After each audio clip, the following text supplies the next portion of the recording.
A capacidade de aprendizado habita em todos nós. Adotar essa postura e continuar aprendendo por toda a vida é ser lifelong learning. Essa frase veio diretamente do livro Lifelong Learners, do Conrado. É um autor brasileiro, o nome do livro é Lifelong Learners, O Poder do Aprendizado Contínuo. E esse termo nada mais é do que a aprendizagem ao longo da vida, o aprendizado ao longo da vida. E é basicamente a capacidade da gente continuar aprendendo, né, no restante da nossa vida, fora da educação formal, digamos assim, né, que é o tempo da escola e faculdade. Eu terminei de ler esse livro, né, ele foi o primeiro livro de 2026, eu comecei em 2025, ano passado, em dezembro, finalizei agora, e eu vou trazer aqui um breve resumo para vocês, a importância desse tema. Eu gostei muito da leitura, porque é uma coisa que bate com o momento que não só eu vivi, né, na minha vida, em ter largado a faculdade, né, continuo vivendo e aprender fora do ambiente formal. Então a gente vai conversar sobre isso, vou trazer aqui alguns pontos, algumas definições que eu achei interessantíssimas e de passar essa visão do porquê é importante a gente continuar aprendendo e como fazer isso da melhor forma possível. A gente vai começar falando o problema do sistema atual que faz com que a gente, quando se torne adulto, pense ou perceba que a gente não consegue mais aprender, que isso é uma coisa que tem que ficar na escola ou na faculdade. E qual é esse problema, né? Quais são os problemas, na verdade, que fazem a gente ter essa falsa percepção? O primeiro, o ambiente, né, que a gente é acostumado a viver e aprender de forma formal, ele é muito conteudista, né? O autor traz no livro que a forma da gente aprender, as formas de aprendizado, não é só com base no conteúdo. O conteúdo, que é aquele que a gente consome, vê lá no quadro na escola, né, ou no slide, é uma das formas de aprendizado, porém ela não é a única. E aí a nossa base escolar, né, brasileira pelo menos, ainda é muito conteudista, ou seja, é muito conteúdo, né, e pouca experiência, pouca prática, que é isso que faz consolidar o conhecimento. Então já tem um empecilho ali no aprendizado, né? Mesmo sendo formal, que em teoria é o correto pra gente, né? Entre bastante aspas, ele é muito conteudista. Então isso é um dos principais problemas para nosso aprendizado ao longo da vida. É achar que essa é a única forma. E logo em seguida, a gente já vai pro segundo problema, que é o quê? Pouco ou quase nenhuma autonomia. O que eu quero dizer com isso? A gente é acostumado a chegar na sala de aula, não escolher com quem a gente vai estudar, não escolher quem vai ser os nossos professores, né? Pelo menos não no ensino fundamental, não escolher quais são os assuntos que a gente quer ver, como a gente vai ver, quais a quantidade de matérias que a gente vai ver naquele semestre. Na faculdade a gente consegue ter um pouco de autonomia, mas ainda assim é muito pouco comparado quando você tem um estudo autodirigido, que eu vou falar sobre isso. Mas a gente também tem essa coisa de ter pouca autonomia. Então a gente é ensinado a vida inteira que a gente depende de outra pessoa para aprender, que a gente tem que ser ensinado por alguém. Então esse segundo problema faz com que a gente também reforce que a gente não consegue aprender por conta própria, que a gente depende de outra pessoa para consumir, para adquirir conteúdo, para melhorar nossa experiência de alguma habilidade, porque a gente precisa que outro ser humano ensine a gente, sendo que a gente mesmo pode fazer isso. Então o primeiro pilar é muito conteúdo e o segundo pilar é pouca autonomia no nosso sistema atual, principalmente o sistema brasileiro. E aí agora dois pontos que vão se conectar, né? A gente passa em média 20 anos, né, um pouquinho mais, dependendo de quem faz mais tempo de faculdade ou menos tempo, 20 anos de ensino formal. Que o ensino formal ele traz no livro, o autor, como aquele que ele é, como eu falei, com pouca autonomia, né? Eles são reconhecidos, amplamente utilizados, né? Que é o ensino fundamental, o ensino médio, faculdade, pós-graduação, é o ensino formal. Ele é pré-formatado, você vem, consome conteúdo, tem as experiências que já foi escolhida por você. Então ele passa 20 anos nesse período. Porém, se a gente for pegar o tempo médio de um brasileiro, por exemplo, que é 60, 70 anos, e você subtrair, né, você vai ver que 20 anos ele vai estar aprendendo de forma formal, e o restante dos 50 anos, 40 anos, dependendo de quanto ele for viver ali, é um tempo de ensino informal, ou seja, ele vai aprendendo com a vida de forma informal, de forma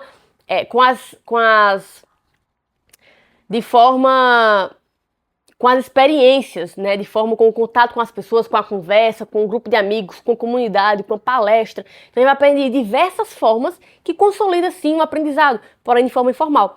E por a gente passar muito mais tempo nesse informal, a gente, mesmo passando mais tempo, a gente não percebe que nós temos que ser os próprios responsáveis pela nossa educação, pelo nosso aprendizado.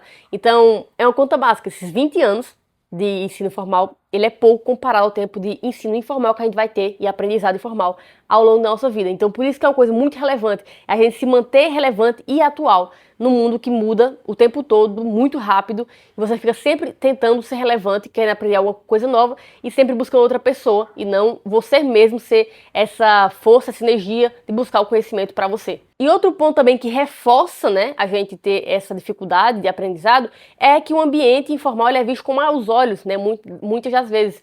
Então, uma pessoa que ela não tem um conhecimento formal hoje, não tem uma graduação, não tem terminou o ensino médio, ela por natureza, né, pela nossa sociedade, na verdade, pela cultura da nossa sociedade, ela é vista com preconceito. Então, a pessoa que hoje já mudou muito, mas ainda assim é vista como uma pessoa que tem baixa escolaridade, uma pessoa que não é tão, não tem tanto conhecimento, sendo que isso hoje é uma mentira, porque a gente tem muito mais pessoas, não muito, tá? Não vou dizer muito aqui, mas a gente tem muitas pessoas que são exemplos de que não tiveram faculdade, não tiveram ensino formal completo, mas ainda assim dá aula, né, de vários assuntos de empreendedorismo, de matemática, de física, enfim, vários outros assuntos que foram estudados por conta própria, né, vários empreendedores, inclusive, não terminaram a faculdade e aí conseguiram aprender muito fora desse ambiente formal. Então, o ponto aqui é que a gente quer, e hoje, principalmente, né, 2026, século 25, a gente tá passando por mudança o tempo todo, tudo tá mudando, tá? Você tá aqui agora, daqui a pouco, nova onda de inteligência artificial, aprenda a fazer isso em tantos minutos, nova habilidade do futuro, você precisa disso para ser relevante no próximo século, essa loucura. E por isso tá acontecendo, junto com todos esses problemas que eu falei aqui agora, a gente às vezes não consegue ensinar para nós mesmos, não conseguimos adquirir conhecimento, não conseguimos aproveitar o máximo do potencial do nosso aprendizado. Então o livro ele fala exatamente sobre isso. Se você tem essa angústia de achar que precisa estar o tempo todo conhecendo coisas novas, mas não consegue parar e de fato aprender aquilo, né, entrar de fato na sua cabeça, não só entrar na sua cabeça, mas você conseguir ter uma experiência melhorada com base nesse conhecimento. Já vou trazer a definição para vocês do que é aprendizado, do que é aprender, mas se você tem essa dificuldade, esse livro é para você, tá? Tem link aqui na descrição dele, também tem um e-book se você quiser comprar, né, mais barato, e ele é extremamente fundamental, né, é um livro publicado em 2021, mas faz muito sentido agora, em 2026, porque é totalmente atual. E aí, depois de ter falado sobre os problemas do nosso sistema atual, né, eu vou trazer uma definição aqui sobre o que é aprender. Aprender, né, o autor traz duas definições que se complementam ali, é uma função biológica do ser humano de se adaptar às mudanças evolutivas do mundo, se adaptar à complexidade do nosso mundo. O que eu quero dizer com isso? A gente só talvez tenha buscado aprender porque o mundo foi evoluindo, né? Então a gente teve que aprender a fazer fogo. Mas por que foi preciso aprender a fazer fogo? Porque o mundo evoluiu, a gente precisava de fogo para uma nova forma de cozinhar, de comer, nova forma de fazer 1 milhão de coisas que faz com fogo, porque foi necessidade, né, biológica da gente que a gente descobriu o fogo. A partir disso, vários descobertos. Então foi um aprendizado, de fato, ao longo de bilhares de séculos, de anos, que permite, né, uma função biológica da gente, que faz que a gente aprenda coisas. E ele até fala que a diferença da gente para um animal, por exemplo, é que a gente consegue passar esse aprendizado para outra pessoa, a gente consegue explicar o que a gente aprendeu. Por exemplo, uma onça, ela consegue aprender a subir na árvore, mas ela não consegue detalhar como ela subiu na árvore e ensinar milhares de outros animais a subir na árvore como ela subiu. Só a gente tem essa capacidade, né, muito por causa da escrita e da comunicação, mas ele fala que o aprendizado, né, é um dos quesitos que faz nos tornar a gente muito mais único também, além de toda a complexidade que eu falo mais na frente também. E ele fala que o aprender, né, ele é... Eu vou até ler aqui para vocês, eu trouxe a definição. Aprender é explicitar o conhecimento por meio de uma performance melhorada. Para tudo e pensa nessa definição. É explicitar o conhecimento que você aprendeu, aprender essa garra. Vou explicitar isso por meio de uma performance minha melhorada. Ou seja, se eu dou uma caminhada e eu quero saber como caminho mais rápido, e eu peguei esse conhecimento, e a partir deste conhecimento eu descobri que eu posso caminhar mais rápido, 2 minutos mais rápido. Eu melhorei a minha performance, que a performance era caminhar. Agora eu caminho 2x, 2 vezes mais rápido. Ou seja, isso é aprender. É quando a minha performance, ela melhora. Então, independente de ser formal ou informal, se eu conseguir aprender, que é melhorar a minha performance, com base nesse conhecimento, você aprendeu. Então, ele fala que tem muitas definições de aprender que não é aprender. Decorar um conteúdo não é aprender. Se você não melhorar a sua performance naquilo efetivamente, você não aprendeu. Então essa definição é fundamental para a gente entender o que é o aprendizado e como a gente faz para aprender melhor. E aí tem um último ponto, que é o que basicamente quebra aquela crença de que depois que eu viro adulto eu não preciso mais aprender nada, porque eu já sou adulto, aprender coisa de criança e por aí vai, né? Eu só tenho que aprender na escola, ou na faculdade, enfim. A gente tem a gente teve uma evolução, na verdade, que é a neuroplasticidade.